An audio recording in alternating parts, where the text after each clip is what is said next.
Important. और जो Pongal word है उसका मीनिंग क्या होता है? पोंगल का मतलब होता है उबालना किसी चीज को, बॉइलिंग, बॉइल करना। क्या बोलोगे? बॉइल, उबालना, इसका मीनिंग है। कितने दिन होता है पोंगल? ये भी बहुत इंपॉर्टेंट बात है। 4 दिन होता है। पहले दिन होता है भोंगी पोंगल, दूसरे दिन होता है भगवान सूर्य के लिए सूर्य पोंगल, तीसरे दिन बैल की पूजा होती है मट्टू पोंगल, और चौथे दिन कन्याओं को यानी कि बेटियों की पूजा होती है, उसको बोलते हैं कानुम पोंगल, है ना। तो इनके चारों से पूछ लेता है कि फर्स्ट डे कौन सा बनता है, तो ये क्या है? ये फर्स्ट डे है। ये क्या है? ये सेकंड डे है। ये थर्ड है, मट्टू पोंगल, ठीक है। और कानुम पोंगल फोर्थ। तो ऐसे भी पूछ लेगा आपसे कि पोंगल का अंतिम दिन, the last day of Pongal is named as, तो आप क्या बोलेंगे? कानुम पोंगल। सबसे अंत में बेटियों की पूजा होती है, ठीक है। सबसे शुरुआत में किसकी पूजा होती है? भगवान इंद्र, फिर सूर्य, फिर बैल। तो मट्टू पोंगल में कौन से जानवर को, या मैं पूछूं कौन से एनिमल की वर्शिप की जाती है, तो आप कहेंगे भैया उसमें वर्शिप किया जाता है किसको? ऑक्स को, ऑक्स, ठीक है। बैल, सांड कहते हैं जिसको हम। जल्लीकट्टू, इसके ऊपर तो मूवी भी बनी थी। जैसे एक बार एसएससी ने क्वेश्चन पूछा था, हाल ही में एक मूवी आपका आई जो तमिलनाडु के किस फेस्टिवल को संबोधित करती है, तो किससे रिलेटेड थी, किससे संबंधित थी? जल्लीकट्टू। ये जो मट्टू पोंगल होता है ना, थर्ड डे इसी दिन बनता है जल्लीकट्टू। मट्टू पोंगल के अवसर पर, on the occasion of Mattu Pongal, तो जल्लीकट्टू में कौन सा पशु भाग लेगा? अगर मैं क्वेश्चन पूछूं आपसे, जल्लीकट्टू इंपोर्टेंट है। जल्लीकट्टू, थाईपुसम, ये तमिल सोलर मंथ होता है। एक भगवान मुरुगन, मुरुगन पता है किनको बोलते हैं? भगवान शिव जी के कितने बेटे थे? तो आप कहेंगे भैया मुख्य रूप से 2 बेटे, एक कार्तिकेय है, एक भगवान गणेश जी हैं। कार्तिकेय जानते? कार्तिकेय कौन है? उन्हीं को हम भगवान मुरुगन से, दक्षिण में बहुत पूजा होती है उनकी, साउथ इंडिया में। तो मुरुगन के लिए थाईपुसम बहुत इंपॉर्टेंट है। न्यू ईयर मैंने बताया, मैं आपको अलग से भी पढ़ाऊंगा, ठीक है। पुंथुडू, कल की क्लास में हम न्यू ईयर पढ़ेंगे। न्यू ईयर आपका जो मैंने आपको बताया, तो बाकी फ्लोट फेस्टिवल देवी मीनाक्षी, देवी पार्वती जी का अवतार है, उनके लिए होता है। मामल्लपुरम उत्सव, आप हिस्ट्री में पढ़ोगे, मामल्लपुरम के टेम्पल कहाँ है? तमिलनाडु में है, इनको महाबलीपुरम के नाम से भी जानते हैं। वालविल ओरी वीजा बहुत इंपॉर्टेंट है। ओरी वीजा, थिमिथी उत्सव किसके सम्मान में? थिमिथी, तो आप कहेंगे भैया द्रौपदी, जो महाभारत का एक कैरेक्टर है। चित्रा पूर्णिमा, नाट्यांजलि नृत्य उत्सव, महामहम उत्सव इंपोर्टेंट है। ये कुंभ की तरह 12 वर्षों में एक बार होता है। जो कुंभ होता है ना, त्रुवैयारू, कार्तिकेय और अरुबाथु, अरुबाथु मूवर इंपोर्टेंट है। अरुबाथु मूवर, तो ये सब कहाँ के हैं दोस्त? ये तमिलनाडु के फेस्टिवल्स। तमिलनाडु के हालांकि पढ़ के रखना बहुत इंपॉर्टेंट है। तो तमिलनाडु में ऐसे एक वर्ड आता है, तुम मिलना, तुम मिलना, तुम मिलना। अगर तुम ना मिली तो मैं पागल हो जाऊंगा। तुम मिलना, जैसे 2 लोग प्रेम करते हैं तो क्या बोलेंगे? तुम मिलना, मैं पागल हो जाऊंगा। तुम मिलना, कैसे मिलना? जल्दी से मिलना, जल्दी से मिलना। मैं अभी तुम्हारे चित्र के सहारे फोटोज देख रहा हूं बस तुम्हारी, ठीक है। अभी फोटोज में है, तो उससे बोल रहा है कि आप हमसे मिलने आओ, ठीक है। अभी फोटोज के सहारे है। और चित्र कैसे देख रहा है? अपने पैर पे रख के, ऐसे थाई पे रख के चित्र देखता रहता है, उसका थाई पे रख के। तो चित्र नाम से बहुत सारे याद हो जाएंगे। चित्र नाम से, जैसे चित्रा पूर्णिमा भी मैंने बताया आपको, चित्रा पूर्णिमा, ये चित्र से याद हो जाएगा, है ना। पुंथुडू अलग से पढ़ेंगे। फ्लोट, फ्लोट कैसे बोला? उसने बोला कि भैया कैसे आऊं मैं मिलने, मतलब भैया नहीं कह रही होगी, सॉरी कैसे आऊं मैं मिलने। तो यहाँ 2 वर्ड हैं कि वीजा लगवा लो अपना जल्दी से, तुम मिलने आ जाओ, तुम मिलनाडु, वीजा लगवा लो, या फिर फ्लोट करके आओ। फ्लोट मीन्स क्या होता है? तैरना, या तो तैर के आओ या वीजा लगवा के आओ, ठीक है। वीजा लगवा के आओ, ठीक है। कंथूरी, थिमिथी, थम, थिमिथी वर्ड बनता है थम से। कहता मुझसे रुका नहीं जा रहा तुमसे निकले बगैर, थमा नहीं जा रहा, थमी थी, थमी थी। ये लड़की कह रही थोड़ा थमो, थमी थी। चित्रा पूर्णिमा चित्र से याद रख लेंगे, क्या बोलेंगे? चित्रा। नाट्यांजलि, तो नाट्यांजलि कह रहा कि मैं तुम्हारा फिर नाट्य देखना चाहता हूँ, डांस देखना चाहता हूँ। तुम जब आओगी तो तुम बहुत अच्छा डांस करते हो, तो डांस करते हुए देखना चाहता हूँ। महामहम, त्रुवयारु सही है। कार्तिकेय हो गया, कैसे भी रिलेट करें। अरुबाथु, अरे बात करके आना, नहा के आना, कभी पता चले गंदे संदे आ जाओ, अरे बात करके आना, अरुबाथु। और 7 समुंदर पार प्यार, तेलंगाना। देखो अब कई बार हम लोगों को कंफ्यूजन इस बात से होगा कि भैया तेलंगाना नाम दे देगा, जैसे क्वेश्चन समझिए, बोनालू फेस्टिवल किस स्टेट से रिलेटेड है। अब उसने तेलंगाना ऑप्शन में नहीं दिया, तो क्या ठीक करेंगे फिर आप? फिर क्या की थी आपकी? तो मैं देखूंगा, बिगर कुछ बताए मैं आपसे जानना चाहता हूँ, कि मैंने आपको कई बार बता दिया कि जो कल्चर है वो कॉमन होता है बहुत जगह। तो सोचिए तेलंगाना की जगह क्या चुनेंगे, तो आप कहेंगे भैया तेलंगाना को 2 जून 2014 को 2 जून 2014 को किससे अलग करके फॉर्म किया गया था? तो आप कहेंगे आंध्र प्रदेश से उसको सेपरेट कर दिया गया, आंध्र प्रदेश से अलग किया गया उसको। कब? आंध्रा से कब सेपरेट किया गया था? 2014 में। तो हम आंध्रा चुनेंगे। सब बच्चों ने लिखा भैया आंध्रा आंध्रा। बोनालू कहाँ का? पहले तो भैया आंध्र बहुत इंपॉर्टेंट है, और जतारा नाम से जितने भी होंगे, मेदराम जतारा, ठीक है, जैसे समक्का सरक्का जतारा, नागोबा जतारा, तो कोई एक जतारा को अपने पॉइंट पे रखना कि भैया जतारा नहीं भूलूंगा, ठीक है। मेदराम यात्रा 4 दिन का है, बोनालू देवी महाकाली के लिए है, अलाई बलाई तेलंगाना में दशहरा के रूप में मनाया जाता है, नागोबा जतारा और तिरुपति तिरुमाला ये 9 दिन का, ठीक है। जैसे तिरुपति टेम्पल है आपका साउथ में ही है। ओके, तेलंगाना देखिए कौन कौन से बोले मैंने, बोनालू इंपोर्टेंट है, बथुकम्मा। अब अक्सर एक बात सोचो, अगर हमारे घर पे घी नहीं है तो हमारे घर चीजें किस में बनती हैं? रसोई में। माता जी किससे बनाती हैं या दीदी किससे खाना बनाती है? तो आप कहेंगे भैया हमारे घरों में सब में तेल का इस्तेमाल हो जाता है, खाने में बहुत सरसों का तेल सही भी रहता है बॉडी के लिए। तो तेल से याद रख लेंगे बोनालू, बनालू, क्या बना लू? बथुआ के पराठे। बथुआ हो जाता है ना, गेहूं की जब खेती होती है, आपने देखा होगा गेहूं में एक आपका खरपतवार हो जाती है, ग्रास, बथुआ बोलते हैं उसको। खाया कि तुमने बथुआ? यस और नो? हमारे इधर तो बहुत होता है, मतलब नॉर्थ इंडिया में बहुत होता है, बहुत सारे लोग तो उसके लिए स्प्रे करवा देते हैं। तो बथुआ, अभी सर्दियां आएंगी तब होगा, सरसों बथुआ। तो क्या बोलेंगे? बथुआ के बना लू क्या? तेल में पराठे। अब उसने पराठे अच्छे नहीं बनाए, उसने पूछा कैसे हैं, पूछती जरूर है कैसे बने। तो कैसे बनाए? अलाई बलाई पराठे बनाए, अलाई बलाई बथुआ के पराठे बना लिए हैं, बथुआ के अलाई बलाई पराठे। खाएगा किसमें? दुन्ने में। वो होते ना जिनको हम क्या बोलते हैं, डिस्पोजल्स, दुन्ने, दोने होते हैं खाने के, भंडारे में भी मिलते होंगे तुमको। और सबने बथुआ के पराठे खाए हैं, सब यस लिख रहे हैं। में खाते हैं समक्का सरक्का जतारा। अब ये जतारा कैसे याद रखेंगे? देखो, उसने बना लिए बथुआ के पराठे, कैसे बनाए? अलाई बलाई बनाए। तो उसने क्या बोला कि भैया अलाई बलाई बना दिए तुमने, उल्टे सीधे बना दिए, अलाई बलाई, इसी वर्ड को बोलते हैं उल्टा सीधा, अलाई बलाई बनाए। उसने बोला अच्छा, खा के गुस्सा और जता रहे हो क्या? नाटक और जता रहे हो, गुस्सा और जता रहे हो, प्रेम तो जता नहीं रहे हो। तो त्रिपुरा, त्रिपुरा त्रिपुरा त्रिपुरा त्रिपुरा में देखना, यहाँ पर ध्यान से, देवियों के अलावा जितने भी पूजा वर्ड आएंगे, अभी एक जगह और आएंगे, पश्चिम बंगाल में पूजा आएंगे तो वहां देवियों की पूजा होगी। इसके अलावा पूजा वर्ड आएगा तो त्रिपुरा। खारची पूजा कहाँ का है, बहुत पूछा जाता है। इसमें पृथ्वी की पूजा होती है, जो अर्थ है कि भाई ये हमको जीवन दे रही है, सब कुछ दे रही है, तो हम इसको पूजेंगे। क्योंकि हमारे यहाँ क्या कल्चर है कि जिसने हमको कुछ भी दिया है उसको, उसके लिए हम पूजनीय होंगे। यही हमको लाइफ में भी सीखना है। आपके लिए जीवन में किसी ने भी कुछ किया है, थोड़ा या ज्यादा, तो वो आपके लिए पूजनीय होना चाहिए। ऐसा नहीं है कि आप एहसान फरामोश हो जाएं। बोलते हैं ना, 2 तरह के लोग होते हैं, कृतज्ञ, आप हिंदी में पढ़ते होंगे, कृतघ्न। कृतज्ञ जो अपने ऊपर किए गए उपकार को मानता है, और कृतघ्न होता है जो अपने ऊपर किए गए उपकार को नहीं मानता। तो हमारे यहाँ तो सूर्य की पूजा भी होती है। तो सूर्य को हम क्यों पूजते हैं? क्योंकि हाँ, मैं स्टूडेंट्स को ये समझाता था, आप भी अप्लाई करना। जो बच्चे, स्टूडेंट को क्या होता है कि वो फोन से पढ़ते हैं आजकल, तो फोन से क्या आंखों पे बड़ा इफेक्ट पड़ता है और आंखें कमजोर होने लगती हैं, बच्चों के चश्मे लग जाते हैं। तो मैं इसके लिए आपको बताता था, 2 चीजें अप्लाई करना शुरू करो।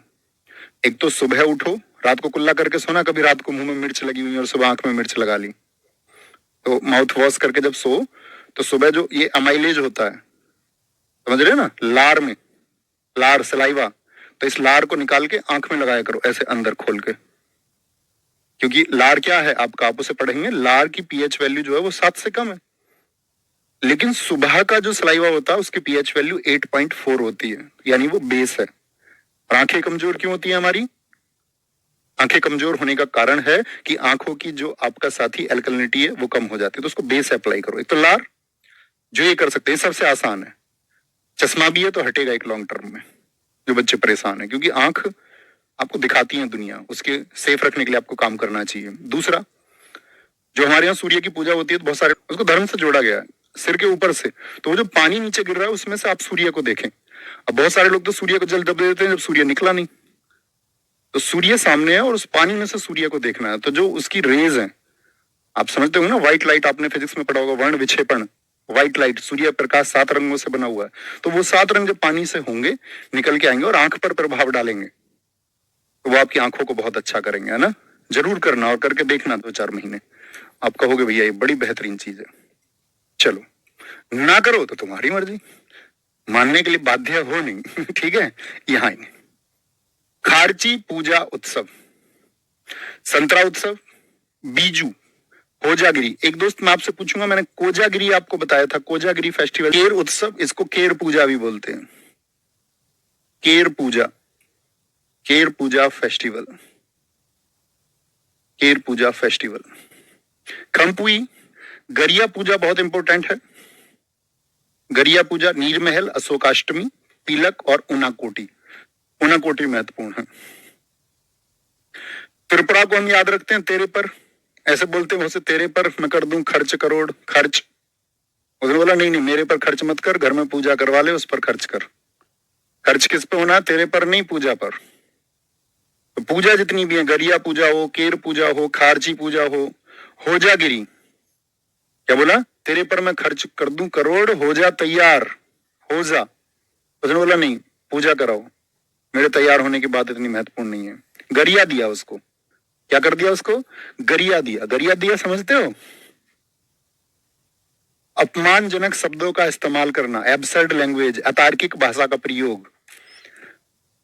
ठीक है। अशोकाष्टमी, पीलक त्योहार, कोई दिक्कत बेटा, जो भी बच्चा याद रखेंगे तो हम सब करके बताएं। यूपी, यूपी के एसएससी या सेंट्रल लेवल के एग्जाम्स में नहीं पूछे जाते। आप में से अगर किसी का यूपी का एग्जाम है तो उसको रख ले, नहीं तो 1-2 फेस्टिवल हैं जो सेंट्रल के एग्जाम्स के लिए इंपॉर्टेंट है। कुंभ महोत्सव कितनी जगह पे मैंने आपको बताया था, 4 जगह लगता है, ये देख लीजिए। हरिद्वार, प्रयागराज, नासिक और उज्जैन, ये इंफॉर्मेशन मैं आपको दे चुका। कुंभ का मतलब क्या होता है, घड़ा, क्या होता है, घड़ा। कजली महोत्सव कहाँ का है, एक तो कजली याद रख लेना भैया, यूपी का है। आयुर्वेद महोत्सव, श्रावणी मेला, यूपी के एग्जाम्स के लिए बहुत इंपॉर्टेंट है। कालिंजर महोत्सव, नौचंदी मेला लगता है मेरठ में, बटेश्वर लगता है आगरा में, शाकुंभरी देवी ये सहारनपुर में लगता है। ताज महोत्सव ये इंपॉर्टेंट है। ताज महोत्सव कहां पर आयोजित होता है, ताज महोत्सव भैया यूपी में, आगरा में। एक ही याद रख लेना, कजली और ताज महोत्सव। देवी पाटन बलरामपुर डिस्ट्रिक्ट का है। फिर मैं बता देता हूँ यूपी के एग्जाम्स के लिए इंपॉर्टेंट है। देवा शरीफ मेला बाराबंकी का, ढाई घाट मेला शाहजहांपुर, मकनपुर मेला फरुखाबाद, परिक्रमा अयोध्या का, रामायण मेला चित्रकूट का, बिठूर गंगा कानपुर का, महामंडल उत्सव एक इसको महत्वपूर्ण याद रखेंगे क्योंकि ये 42 दिवसीय आपका अयोध्या में, अभी वहां पर राम मंदिर बना तो तब ये उत्सव चर्चाओं में आया बहुत। तो आने वाले जो एग्जाम्स होंगे उसमें ये बहुत महत्वपूर्ण होगा। तो कौन से 3 सबसे प्राइमरी बेसिस पर रखने हैं, तो सबसे 3 रखने भैया, कजली महोत्सव को, ताज महोत्सव को आगरा वाला, और अयोध्या का कौन सा है बोलो, महामंडल उत्सव, जिसको हम महामंडलम नाम से भी जानते हैं। महामंडलम, महामंडलम फेस्टिवल हो गया। और इसमें अगर मैं बात करूं मेलों में कौन कौन से 2 हैं, तो बटेश्वर का मेला आगरा वाला और नौचंदी का मेला मेरठ का, इसके अलावा कुछ नहीं। जिसका यूपी का कोई एग्जाम हो आगे, आज हो, कल हो, परसों हो, तब इन फेस्टिवल्स को देखे रखना। देखो भाई साहब, फूलदेई, हरेला, घी महोत्सव, तो फूलदेई बहुत इंपॉर्टेंट है। अब जब हरेला आएगा तो हरेली जरूर पूछूंगा आपसे, बता दो फटाफट से, इंटेलिजेंट स्टूडेंट सभी। घी महोत्सव, मरोज, मरोज इंपॉर्टेंट है। चैटोल फेस्टिवल, कंडाली, पूर्णागिरी, हिल यात्रा और चौपाख्या। हिल यात्रा इंपॉर्टेंट है, ठीक है। चौपाख्या, बैकुंठ चतुर्दशी। देखिए कैसे याद करेंगे। अब एक लड़का था, एक लड़की को पसंद करता था, तो या लड़की लड़के को पसंद करती थी, ऐसा जरूरी नहीं है ना। तो उसको एक उत्तर चाहिए था, उन दोनों के कुछ हसीन ख्वाब थे, उसको उत्तर चाहिए था उससे। तो लड़के ने देखो क्या बोला, लड़के नहीं आपके पास लड़की से बोलते हैं, नहीं वैसे लड़की से लड़का ही ठीक है। लड़का कहता है मैं फूल दे, मतलब फूल दूंगा तुम्हें, रोज रोज एक फूल लेके आऊंगा तुम्हारे लिए, मैं रोज रोज लेके आऊंगा। रोज का मतलब गुलाब, और रोज मतलब डेली भी, मैं रोज फूल लेके आऊंगा तुम्हारे लिए, ठीक है। रोज तुमसे चैटॉल, चैटॉल फेस्टिवल है, मैं रोज तुमसे चैट करूंगा। चैट, एक सिर्फ चैट फेस्टिवल कहां से था बताओ जी, बहुत बढ़िया, बहुत फेस्टिवल कहां का था, चैट। अब ये चैटॉल, अंतर है दोनों में। चैट मैंने आपको बताया था, चैट कौन कर रही थी? हिमा और आंचल। मैं कैसी लग रही हूं? रेखा का गाना सुनना कभी, कैसी लग रही हूं मैं, बहुत पुराना गाना है। तो चैटॉल, ये कह रहा चैट ऑल, सारी बातें चैट में तुमको बताऊंगा, ऑल चैट करूंगा मैं तुमसे, सारी बातें, मैं क्या कर रहा हूँ, कैसे कर रहा हूँ। तुम्हें पता ही लड़का एफर्ट लगाता है अपने पूरे, बताता कोई नहीं है, एफर्ट पूरे लगाता है। Chat all. कड़ाली, इसको कंडा मत याद रखो, कड़ा याद रख लो। कह रहा मैं तुम्हारे लिए कड़े लेके आऊंगा, कड़े लिए मैंने तुम्हारे लिए, कड़ाली, कड़े हाथ में पहनने वाले होते हैं ना, कड़े लिए मैंने तुम्हारे लिए। मैं रोज फूल लेके आऊंगा, हरे रंग का फूल लेके आऊंगा। चैट पे ऑल सारी बातें, कड़ा लेके आऊंगा तुम्हारे लिए। हिल स्टेशन की यात्रा करवाऊंगा तुम्हें, हिल स्टेशन की, हिल स्टेशन की यात्रा, पहाड़ियों में घुमाऊंगा तुमको। और अगर तुम थोड़ी धार्मिक प्रवृत्ति की हो तो फिर तुम्हारे लिए चौपाई भी पढ़ के सुनाऊंगा, चौपाखा, चौपाई की व्याख्या भी करूंगा, एक्सप्लेन भी करूंगा उसको। वैकुंठ घुमा के लेके आऊंगा, वैकुंठ, अगर मतलब ऐसी प्रवृत्ति की तुम नहीं हो, ये कह रहा लड़का उससे। तो बात बन गई होगी या नहीं? आप कहोगे भैया बात नहीं बनी होगी, उत्तर नहीं मिला, उत्तर नहीं मिला, क्योंकि रोज उसने हरे रंग का बोल दिया। उत्तर कहां से मिलेगा? उत्तर कैसे मिल जाएगा हरे रंग का? रेड रोज होता तो बात बनती ही। अब बेवकूफ है बेचारा, सीधा लड़का है, तुम्हारी तरह, मेरी तरह। पूर्णागिरी, मैं मतलब एकदम से क्या बोलते हैं उसको, पवित्र रहूंगा। पूर्ण बंगाल, पश्चिम बंगाल में भी देखो पूजा होती है। अभी मैंने बताया त्रिपुरा में कौन सी पूजा होती है? बिना देवियों वाली, ठीक है, पृथ्वी की पूजा होती है। गरिया पूजा मैंने आपको बताई, केर पूजा मैंने आपको बताई। अभी देखिए यहां पर, ठीक है, दुर्गा पूजा, जगधात्री पूजा। तो देवियों की जो पूजा, जगधात्री और दुर्गा पूजा, बहुत इंपॉर्टेंट है। नबो बोरसो, भाई बंगाल के हमारे जो साथी हैं वो जानते होंगे कि हम कैसे बोलते हैं शब्दों को। नबो बोरसो, अमी तुमा के भालोवासी, ओ वर्ड का इस्तेमाल बहुत होता है। नववर्ष को क्या बोलते हैं? नबो बोरसो। और बंगाली बच्चों को सबसे बड़ी दिक्कत किस में आती है? बंगाली स्टूडेंट्स को जेंडर में। अब आप एसएससी जीडी दोगे, आप में से कुछ तो आपको हिंदी का पार्ट मिलेगा 20 क्वेश्चंस का, तो सबसे ज्यादा दिक्कत कहां पे आएगी? जेंडर में। क्योंकि आप यहाँ क्या होता है, जो मैस्कुलिन है वो फेमिनाइन है, पुल्लिंग स्त्रीलिंग है। मैं जा रहा हूं को बोलेंगे मैं जा रही हूं, बड़ी गड़बड़ हो जाती है, ठीक है। जगधात्री पूजा, जगधात्री पूजा, डोल उत्सव, गंगा सागर। तो पूजा याद रखेंगे देवियों की, नववर्ष हो गया। अच्छा, गंगा जी कहां पर जाकर गिरती हैं बताना जरा। गंगा जी, गंगा और ब्रह्मपुत्र का मैदान कहां पे पड़ा है भैया? डेल्टा बनता है, कहां पे बनता है डेल्टा? सुंदरवन में। और सुंदरवन कहाँ है? पश्चिम बंगाल में। तो गंगा जी सागर में जाके कहा मिल जाती हैं भैया? पश्चिम बंगाल में। ये भी बहुत आसान है याद रखना। पोइला बैसाखी मैं आपको न्यू ईयर में पढ़ाऊंगा, अभी बहुत इंपॉर्टेंट है, याद रख लेना। पोइला बैसाखी। एक सिर्फ बैसाखी कहाँ का था? ओनली बैसाखी मैं आपसे पूछूं, अगर तुम ऑफलाइन में बैठे हो तो पंजाब। तीस्ता चाय महोत्सव, ठीक है, तीस्ता स्थल है कहां पर आपका? वेस्ट बंगाल में। कैंडुली है, मकर संक्रांति पर होता है। बेरा रामकेली। जलपेश बहुत इंपॉर्टेंट है, गंगा सागर याद रख लीजिए। तो गंगा जी जब सागर से मिलती हैं तो जल पेश होता है सागर में। गंगा जी का जल पेश होता है सागर में। कहां पर? मैं आपसे पूछूं भैया, गंगा जी का जल पेश होता है सागर में, कहां पर? आप कहोगे भैया वेस्ट बंगाल में। नबो बोर से याद रखेंगे तो नव वर्ड से याद रख लेना, नबन्ना, नबन्ना। मटुआ को याद रख लो, बटुआ धर्म महामेला। कौन सा कोई लड़ जाएगा तुमसे? यूटी समझते हो ना, यूनियन टेरिटरी कितने हैं हमारे देश में? यूनियन टेरिटरी भैया 8 है। तो अंडमान निकोबार, मैंने आपसे कहा था इंडिया का मैप अपने सामने सबके है, थम्स अप करके बताओ, जिनके नहीं है वो आज ही मैप और सामने टेबल पे चिपकाएंगे। तो अंडमान निकोबार कहां पर है? अंडमान निकोबार भैया इधर पड़ता है भारत में, है ना। तो अंडमान निकोबार कहां पर है? समुद्र में। तो मैरी अम्मन फेस्टिवल, देखो मैरी वर्ड का मतलब ही क्या होता है? मरीन, समुद्र से मतलब होता है इसका, मैरी वर्ड का। तो अंडमान निकोबार कहाँ है? मैरी अम्मन कहाँ है? समुद्र में, अंडमान में। समुद्र तट समुद्र में है, ठीक है। मैरी को समुद्र से याद रख लेंगे। मानसून सबसे पहले कहाँ आता है? जो आपका साउथ वेस्ट मानसून है किधर आता है? इस दिशा से आता है, पढ़ते हो ना भाई। आपका कहाँ आता है? ये केरल में आता है, इधर से आपका। और इधर से आएगा तो कहाँ? आपका अंडमान निकोबार सबसे पहले। अस्थि पर्व, अस्थियां कहाँ बहाई जाती हैं? कौन सी नदी में बहाई जाती हैं अस्थियां, बताना जरा। बेसिक समझ जान लेते हैं, तुम्हारी जानते भी हो नहीं। भैया अस्थियां गंगा जी में बहाई जाती हैं, और गंगा जी सागर में मिलती हैं कहाँ पर? पश्चिम बंगाल में। तो गंगा सागर तो आपका वेस्ट बंगाल में हो गया। बताया ना, गंगा सागर कहाँ पर है? वेस्ट बंगाल में। लेकिन जो अस्थियां बह के यहाँ जाएंगी गंगा जी से, फिर अस्थियां बह के आगे भी तो जाएंगी। जी भैया, तो कहाँ तक पहुंच जाती हैं अस्थियां? भैया अंडमान तक पहुंच जाती हैं अस्थि। अस्थि मतलब हड्डी।